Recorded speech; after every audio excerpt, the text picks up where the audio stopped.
Ladies and gentlemen, is this on? Ladies and gentlemen, Governor and Mrs. Miller, Governor and Mrs. Voinovich, to all the governors and spouses and children and friends who are here, the leaders of the National Governors Association, welcome back to the White House. As all of you know, this is a very special dinner for Hillary and for me. I had to pinch myself this afternoon when I was preparing these notes, very elaborate. When I realized that this is the 5th time I have had the honor of hosting this dinner, which I also attended 12 times as a governor. 4 years ago, when you came here, I told you that I would do my best to chart a new course for our country, to give you a strong economy, a smaller and less obtrusive federal government, still one that could be very effective and innovative in dealing with the challenges before us and in forging a new partnership with the governors to devolve more decision-making to the state level. 4 years later, we can look back and see that that strategy has worked, thanks to your efforts and what all of us here have been able to do working together. Our economy is the strongest it's been in 30 years. Our government's the smallest it's been since President Kennedy was here. Today, one of our major newspapers carried a story chronicling the record decline in the welfare rolls over the last 4 years, 2.25 million people, and at last giving the governors and the states committed to welfare reform a share of the credit, along with the rising economy, for moving people from welfare to work. So this is a good time. Crime rates have dropped now for 5 years in a row, and we know now what to do to keep them coming down. The main thing I want to say tonight is that we all together have an incredible opportunity, standing as we do on the edge of a new century, a new millennium, but also a profoundly different time in human affairs. And standing at this point, not only is the world's only superpower, but one that is free of external threat and internal economic crisis, which means we have an opportunity almost unique in our history to think about not only what we need to do for our people today and tomorrow, but what America needs 20 years from now, 50 years from now.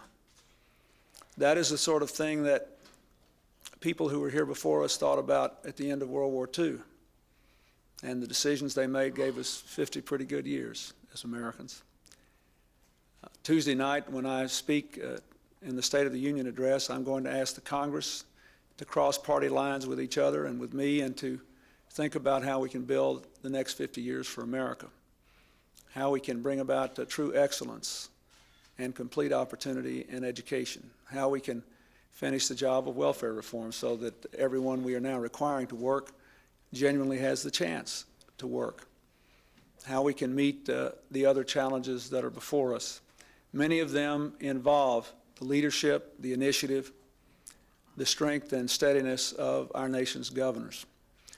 And so I pledge to you to continue the partnership we've had, to try to deepen it, to try to enrich it, and beginning tomorrow to try to continue to listen to you and to your concerns and to hear your advice.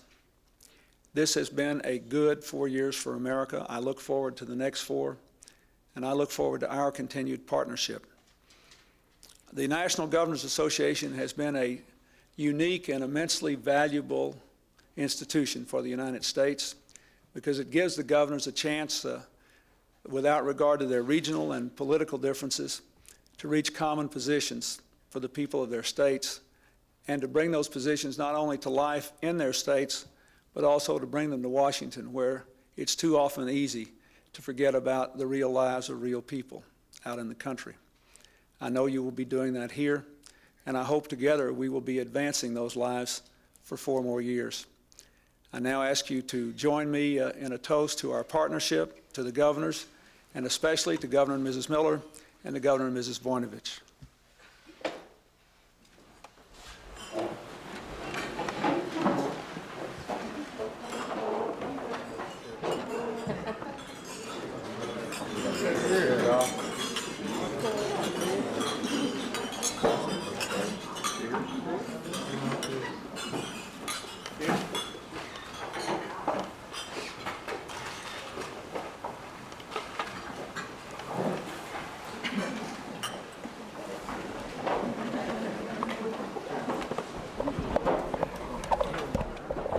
President and Mrs. Clinton, I want to again thank you for this gracious invitation to spend such a beautiful evening with you. We always are made to feel at home in the White House and amongst friends, and relish the memories that many of us have of working with you in your term as a governor.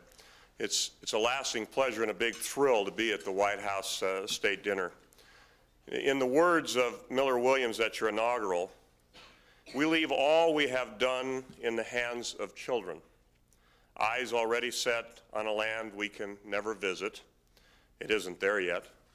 But looking through their eyes, we can see what our long gift to them may come to be. If we can truly remember, they will not forget. To that end, I would like to toast and commend both yourself and the First Lady on raising a bright, ambitious, and confident daughter who will no doubt follow in your footsteps of success. In all of the policy decisions and debates that we make, we sometimes forget that we also have the task of raising our own families, a task which you both have embraced and mastered. And so if my colleagues will join me in a toast, I would like to commend the First Family for your leadership, both by example and policy, for the children of this country.